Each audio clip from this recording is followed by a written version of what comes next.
What's going on YouTube? We're here at Underworld Trading Card and Games, and I'm here with Vincent.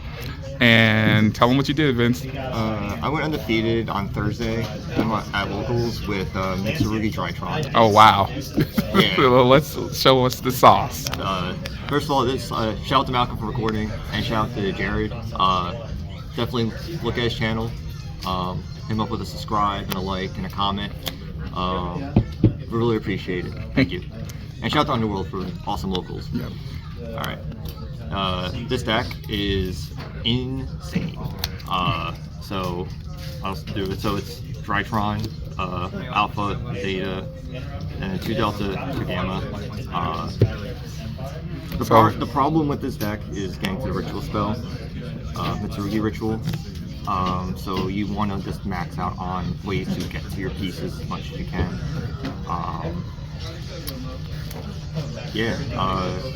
And usually you need to resolve one of them to get to the piece you need, and then just play. The name of the game is just activate a ritual spell, but I'll get to it when we get to the Tell them how good those cards are around the cantraps people are currently using. Oh, the hand traps don't matter. 99% of hand traps don't matter. You're playing around troll most of the time anyway. That's insane. And sometimes you can still play through the troll.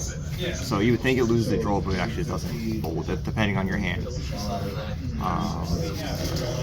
But once you hit the first surge and get ritual spell, ritual monster, it doesn't matter anymore. The troll doesn't matter. And they're down 1 card. Hand advantage is very important. Your opponent has in his hand. You'll keep track of the cards in his hand because of a mono. So Mitsurugi cards, you play the 1 Kusanagi, the 2 Sanji, then you max out on the ritual monsters, 3 Futsu, 3 Amano, and then except put all the other Mitsurugi cards, 3 prayer, and 3 ritual. You resolve this with this. I haven't lost. Yeah, it's Exodia. When this resolved. Yeah, it's Exodia. Actually, I think I did lose once, but like it was like a really grindy game against Mouse. So, but 9 times out of 10, this resolves. It's a wrap. Tell me about the small guys. Do they conflict with the Drytron names? Yeah. So the only restriction the Drytrons have is you can't special summon a monster that can be normal summon. So you can't prayers at any time during the turn. You can't prayers in draw phase. If you plan to use Drytron names, you can't prayers pitch a ritual to special Sanji from your deck. Add to hand and special summon. Then you're locked out of all the Drytrons. So just don't do that ever. Unless you like open up no Drytrons and then you can do it. So besides that, there's like no restriction with any of these cards. So these cards are crazy. Like Amano is just hand check. It hand checks you. Hand checks your opponent like every turn. Like discard. Hand check. This is your opponent plays into a board, and this just keeps getting advantage every turn. Once per chain. When your opponent special summons, special reptile from my grave. Not once per turn. So you just bring back Sanji, search prayers, add special this, get ritual from the grave. Like you just have the full combo again if your opponent thinks they can play through it. And then you just Raigeki them when you think they're going to, push the last push. And then normally they make some like really bad like half word or like halfway crack it, but at that point you already have 4 cards in your hand with all the follow up you need, and then it's just like they're dead. Nothing to crack back. And then non-engine. I'm sorry, we do run the purifications because it's a Omni Negate. This is the only deck that can play like multiple Omni Negates, by the way. Is that the card crazy? This card's nuts. This card's nuts. All these cards are like custom cards. They're all custom cards. I mean, they technically are custom cards because it's TCG exclusive custom cards, but like they're custom cards. And then we run the 1 Nova for the Drytron package because you want to just use an anti-droll card, like just activate this, check Ash, check hand trap. And then run the 1 Talents because it's Talents to 1 of. It's sad to hit it to 1. You sack it, it's fine. And then 3 Imperm. This should be something else. It's alright. A lot of decks can dodge him from now. It's good against Ryziel. Mouse can dodge it, so whatever. And then the non-engine cards. So we do run just the 3 chummies, 2 Perleo, 1 Fula. Turn skip. If you open second, it's a turn skip card if it resolves. And then we run 2 Bell, 3 Ogre. This card's crazy. A lot of things just out of Ogre. I Ogre Battleku in the Malice. They do that line, you hit it. It's a way weaker board than you have to deal with. This hits Fiendsmith cards. And Alright. The Ogre is actually really good this format. It's really good. It's insanely good. Yeah. Since Link Decoder's gone from Malice, it's crazy. It puts in the work. Yeah.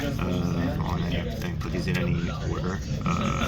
We'll do links first. There's a lot more links than anything else. Links. So link 1, you play the Anima, Drytron, Nova Drytron. Link this. You gotta have make that. SP into like a full board. SP into a full board before you commit to any Mitsurugi cards. It's insane. They have to like play weirdly to like get rid of it. So you can SP, you run the 1 SP, 1 Diamando, IP, Haggard, Nightmare Phoenix. These cards are all just removal. Any form type removal is a draw, and reduce if you need to. I did it once. It's to get to a draw, which got me to a Lancia.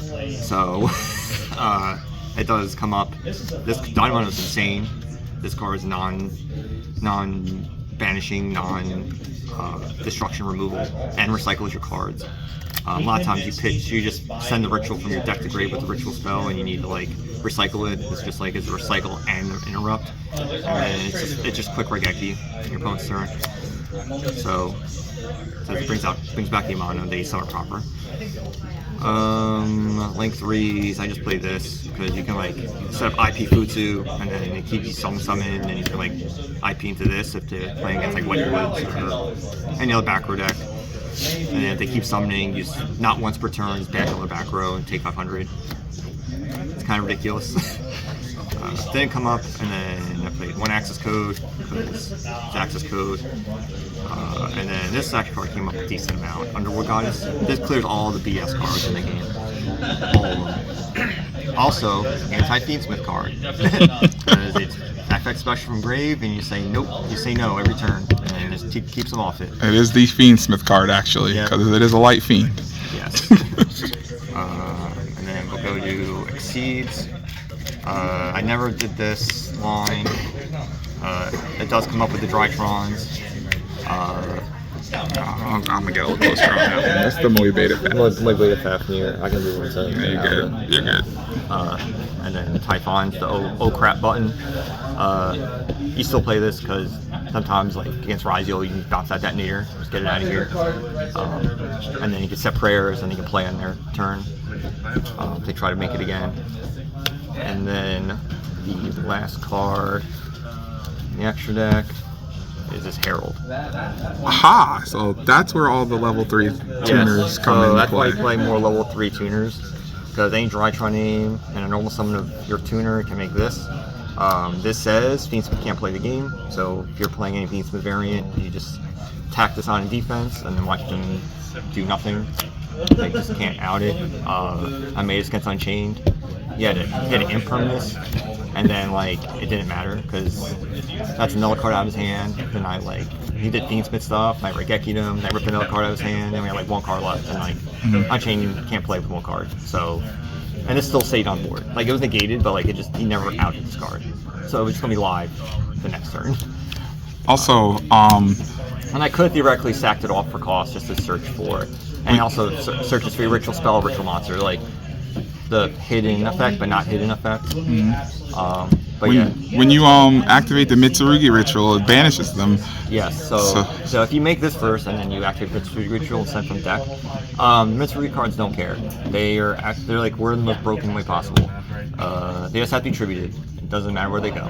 So they get banished. They all trigger. The monster, even the big guys, if you summon properly, and then they get banished, or off the field, you still trigger, and they still summon from banished. I bet you that really helps with Bestials too. Help with Bestials, help with Shifter. You get Shifter, it doesn't matter. Shifter doesn't hurt this deck. Even though I'm running Drytrons, it does not matter. Oh wow. It does not matter. Guy Shifter me today, it didn't matter. Still made the full board. Can't play. So you just down a card. So like all like the hand traps don't interact. So like I said, you're playing like, all right, they have 3 cards in hand, 2 cards in their hand, and like the mono just keeps ripping every turn. And all of a sudden they just don't have any cards to play anymore. And then you have like a mono Futsu with 2 guys, and you're like, they're done, but they don't even know they're done. That's the crazy thing about this deck. The end board does not look anything spectacular. You can show them what it looks like, so you know. The end board. Well, we'll get to the side. Side deck is just very generic. Yeah. There's nothing really crazy going on here. It's Bella, 2 Meows, 3 Lancia, just cards, and then These cards that blow out. Yeah. Show them what the end board actually looks like, so that our audience understand. I mean, I could do the normal end board, which is usually this set, and then this is in defense, and then now you can go either way depending if they hand trap you in certain spots. But this is normally what I try to go for. If you open up Drytrons and any Ghost Girl, this just becomes this, and then it's essentially still an FTK against most decks. And Amano's engraved. Yeah, Amano's summoned properly engraved. So we have like Amano engraved that's like successfully summoned. So this is just live at all times. Multiple ways to bring it out. Your prayers to bring it out, your feature to bring it out. Prayers is like the most insane card ever. This card was worded in like the best way possible to do the most ignorant stuff with it. I'm just going to make sure.